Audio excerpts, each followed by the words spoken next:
My worst fears came true. See, that's the thing with mental illness and mental health. Nobody takes you seriously. Like, I was so paranoid, so afraid. I would scream, I would panic, I would lose my breath.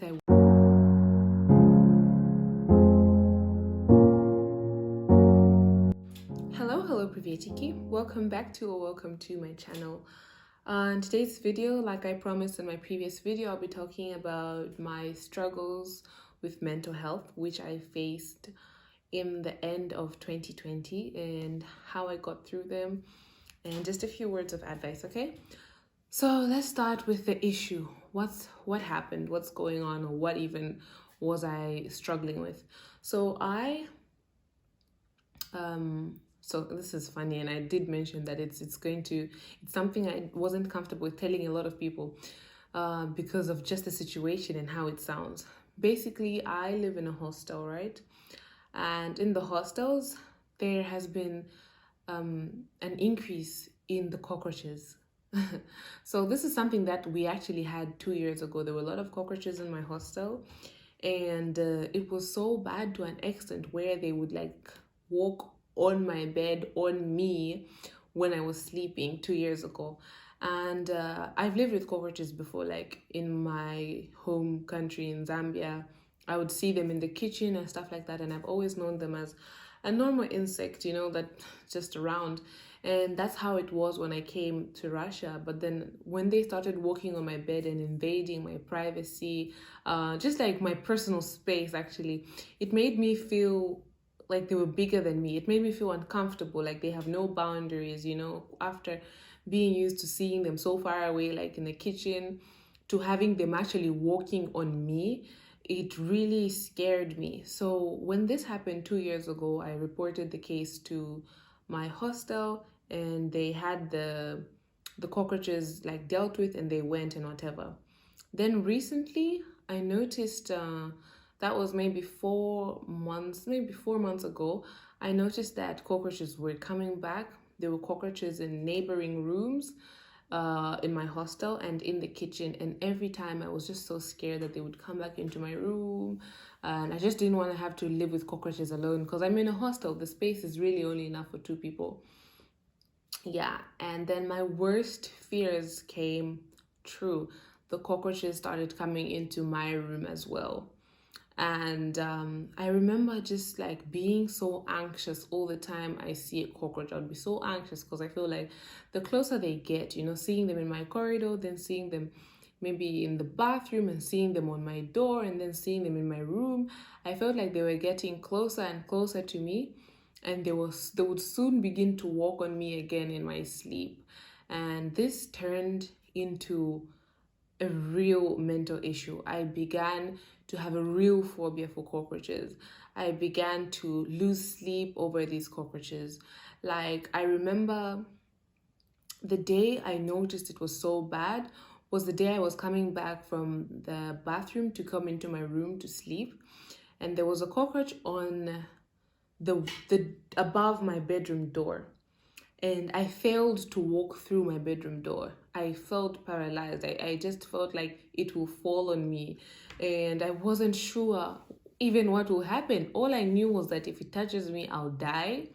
I've had a history of germophobia, so I began to relate them to germs, because you guys, I mean, I don't know about you, but I've always known that cockroaches come from the sewer, or they're dirty animals, their legs are dirty, they are hairy and all of that. And so it just began to sink in me, these animals are dirty, anything it touches is dirty. So if it would walk over my fridge, if I find it on the door, if I find it on a wall near my room, I'll be touching things like this, because I didn't want to be in contact with the cockroaches. And I would wash my hands excessively and all of that. And I began to tell the people, anytime I see a cockroach, you guys, I was so paranoid, so afraid. I would scream, I would panic, I would lose my breath. I was so uncomfortable. I would sweat, and I just wanted to be away from this cockroach, and I couldn't even kill it. Anytime I tried to kill a cockroach, I'll pick up a shoe, try to hit it. I don't know why. It would always this is my shoe, the cockroach would be above it. I would hit and the cockroach would be right above it and it would go away. And that made me feel like I'm so powerless and they're powerful. Even if I hit it, I would hit maybe its leg, you guys, and it would fall. And once it falls, I lose control of myself. I would be just so angry to a point where I started crying. And that began to affect the people around me. Everybody was like, what's wrong with her? It's just cockroaches. You live with cockroaches in your place. You're the one who kills snakes when you're at home. All those comments that I was receiving. And the way I was feeling at that point, those things weren't helping me. Those things were actually making me feel worse, because it felt like, I understand maybe nobody really understood what it feels like to be actually going through this phobia or pain, but those comments made things worse for me. And I remember the day I reached my lowest point, I actually told my parents, I was like, this is really affecting me, and like I'm really afraid of cockroaches.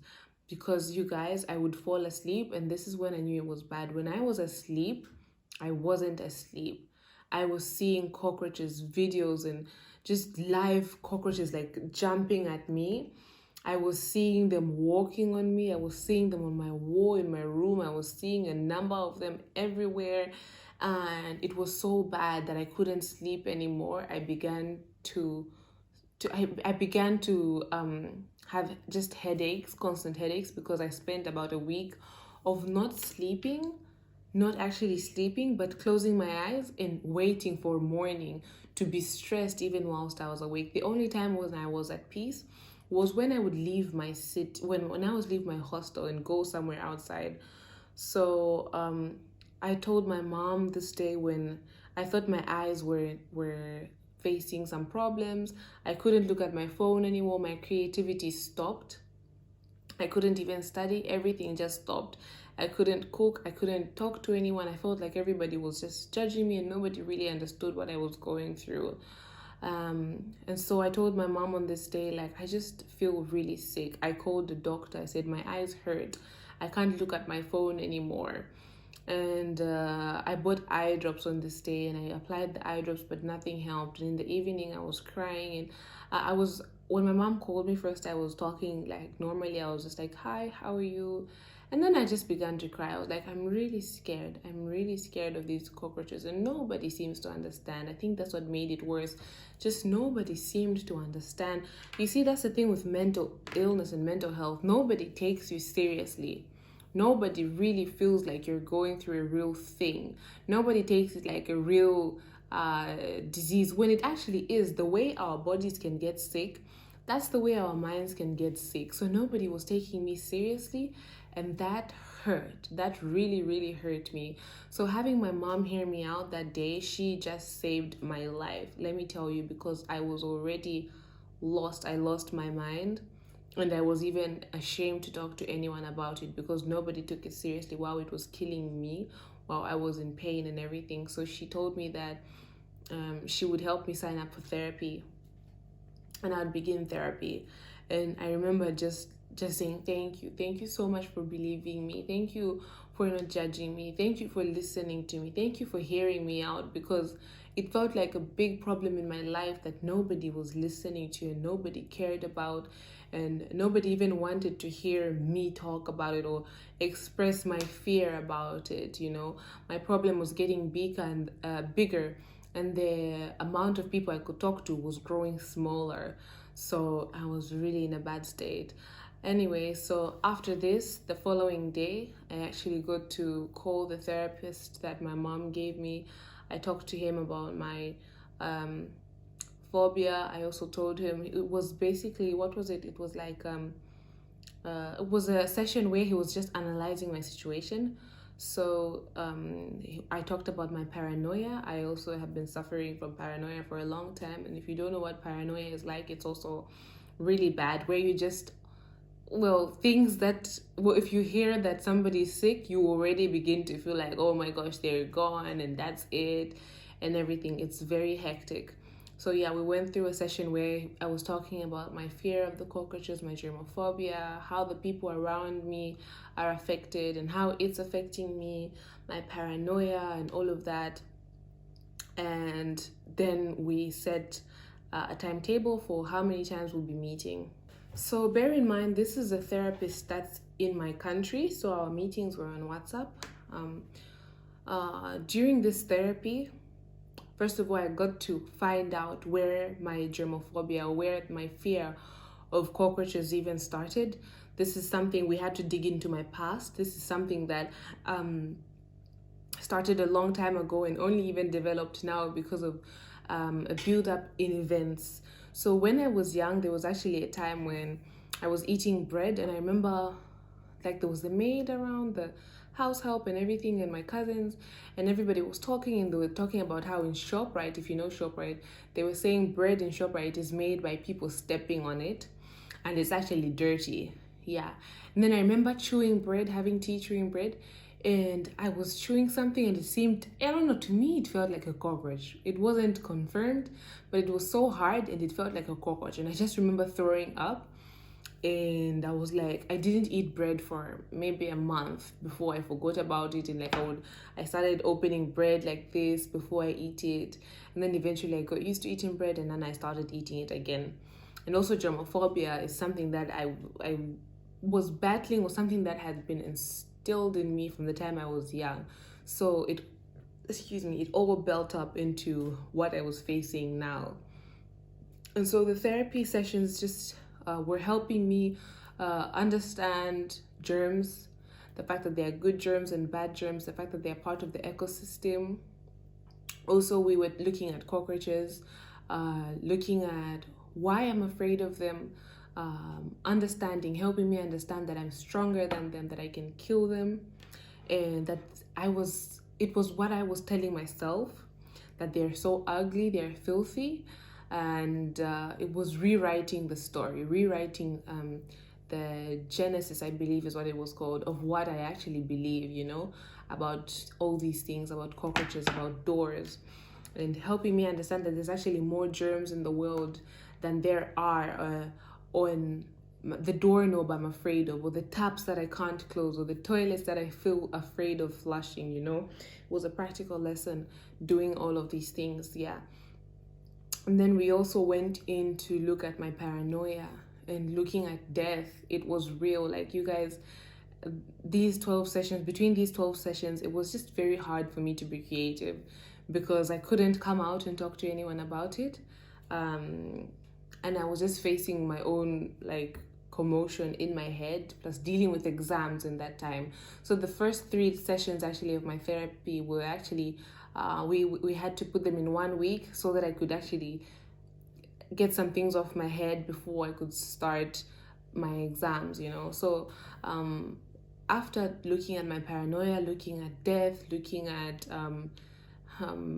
just life, understanding that death is part of life and it's not something that anybody wants to experience or wants to lose. Nobody wants to lose anyone in their family, but just helping me think positively about situations, not concluding before I actually have the result of what has happened. For example, hearing that somebody is sick. Because, I was the type of person who, if I saw a car, I remember seeing a car blow up on somebody's WhatsApp status. This is how bad my paranoia was. And it looked like my dad's car. Bear in mind, this video was not even in Zambia, but I didn't know that for sure. So it was a car like my dad's had blown up. And I texted my dad, "Hi, how are you? Let me just check on him." And he was offline. I text my brother who lives with my dad, "Hey, how is daddy?" And he was like, "I think he's okay. He left in the morning." And then I'm like, what? I look at the video, it's showing afternoon. Text my sister, "Hi, how are you? How's daddy?" She's like, "I don't know. I think he's fine." I'm like, "Look, there's a car that blew up. La la la la. Oh my gosh, I'm so scared." And then I started panicking. My sister tried to call him. His phone was offline. My brother tried to call him. His phone was offline. And you guys, I had an exam the following day in architecture. Best believe I abandoned this exam and I started crying. And I was stressing out my whole family, telling them, "I don't know what has happened. We need to find him, blah, blah, blah." I was so afraid. I was texting this person on WhatsApp, like, "Find out where this video was taken. Is it Zambia?" And the person was saying, "I don't know. I just found it on the internet," And then after 3 hours of me crying, you know, and everything, my dad comes online. He's like, hey, how are you? I'm going to sleep now. Sorry, I was offline. And I was so relieved. But then I caused my sisters and brothers pain and fear because of my paranoia. So this therapy just helped me. And what I want to bring out of this is the fact that you guys, mental illness is real. I said I was passionate about mental illness, but I feel like I needed to go through this to actually understand the depth and how bad or how real this thing really is, because I'm passionate about helping people with mental illness, because I feel like this is something that people can't even speak out about. I've experienced the embarrassment of opening up about what I was facing. I know how it feels to be sick in the head, because I was hallucinating. I was seeing cockroaches move on me when they are not on me. I would feel things walking on me when they are not on me. I would scream, like I'll be sitting on my phone and I'll scream, panic, because I feel there's something walking on me here when it's nothing. I would have my braids hanging up my head, and if it touches my shoulder, I would pull it, like thinking it's a cockroach, you guys. So I know just how real it is to be sick up here. I know how it feels to go through therapy, and I know how it feels to actually be out of the sickness and understand that this was a sickness and it needed to be dealt with. So never underestimate somebody who tells you that they're depressed or afraid of something. It could be the silliest, smallest things to you, but it matters so much to the person who's opening up to you. You know, never treat somebody like what they're telling you is useless, because it actually is a big deal. And if it's not treated or cared for, it could turn into something really, really bad. If anybody feels like they're going through any form of mental illness, depression, you know, or whatever it could be, I know the therapist who helped me. I would gladly recommend this person to you, because he was a good therapist, and he speaks English, because I speak English. I didn't want to go through Russian therapy. I wanted somebody who could understand me. But I also want you guys to be aware of mental illness, because mental illness is real. I also want you to trust in God when going through all this, because as well, apart from my therapist and having a supportive family, I also needed God. So during this time, I was continuously asking God to help me, continuously asking him to heal me, help me to complete my studies successfully, help me to not become a crazy person, help me to not go mad, you know, help me to come back into creating content, because this is what I enjoy. Help me to be a normal person again, to sleep normally again. And he did help me. So I want you to know, if you're going through mental illness or anything, please reach out to me. I'll be glad to help you in the way I can.